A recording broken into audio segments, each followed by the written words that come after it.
एक breaking news, खराचा Shalarth ID घोटाळ्यात सहभाग असल्याची महत्त्वाची माहिती मिळाली होती आणि खरातनं आपल्या भावाला शालार्थ आयडी मिळवून दिल्याची माहिती आहे। 2022ला केसरकर जेव्हा शिक्षण मंत्री होते तेव्हा आयडी त्यानं मिळवून दिल्याची माहिती मिळते आणि केसरकरांना मध्यस्थी करत आयडी मिळवून दिल्याची शिक्षण विभागात जोरदार चर्चा सुद्धा आता रंगाला सुरुवात झाली आहे। खराचा भाऊ दिलीप खरात सिन्नर तालुक्यामध्ये बारागाव पिंपरी गावातील new English school and junior college शिक्षक म्हणून कार्यरत आहे आणि त्याने शालार्थ आयडी मिळवून दिलं असा आता कयास बांधला जातोय। तसंच अशोक खरातनं आपल्या राजकीय वजन वापरलं आणि शिक्षण विभागात अनेक फाईल्स त्यानं पास केल्याच्याही दबक्या आवाजात चर्चा होत आहे।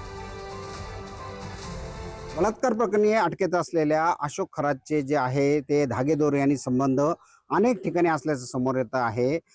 खरातचा जो भाऊ आहे तो आता आपण बारागाव पिंपरी जे सिन्नर तालुक्यात आहे त्या ठिकाणी आहोत आणि दिलीप खरात हा जो अशोक खरातचा भाऊ आहे त्याला दीपक केसरकर शालेय शिक्षण मंत्री असताना शालार्थ आयडी मिळवून दिल्याची सूत्रांची माहिती मिळते।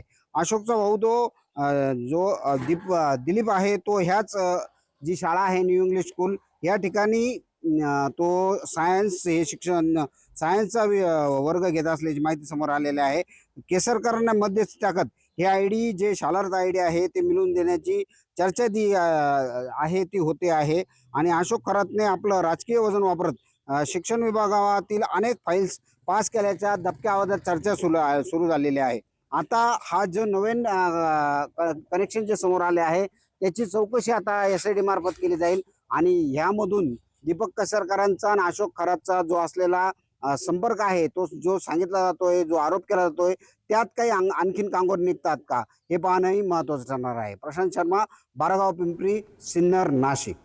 तर अशोक खरात याचा चुलत भाऊ असलेल्या दिलीप खरातनं या सगळ्या संदर्भात स्पष्टीकरण देऊ केले आहे। दिलीप खरात हा 2009 पूर्वी MIDC मध्ये कामाला जात असे आणि त्यानंतर तो 2009 मध्ये सिन्नर तालुक्यामध्ये पिंपरी इथल्या न्यू इंग्लिश स्कूलमध्ये शिक्षक म्हणून रुजू झाला होता आणि अनेक शिक्षक प्रमाणेच त्याने सुद्धा अनुदानितसाठी आंदोलनात सहभाग घेतला होता आणि त्यानंतर 2022 मध्ये अनेक शिक्षकांना शालांत आयडी मिळाला आणि तो आपल्याला सुद्धा त्याचाच एक भाग म्हणून मिळाला आणि मला आता 60% पगार मिळतो आणि मी अजून सुद्धा कायमस्वरूपी शिक्षक नाही आहे असं स्पष्टीकरण दिलं। तसंच आपल्या रिटायरमेंटला केवळ 5 वर्ष शिल्लक राहिलेली आहेत असं सुद्धा दिलीप खरात यांना म्हटलंय।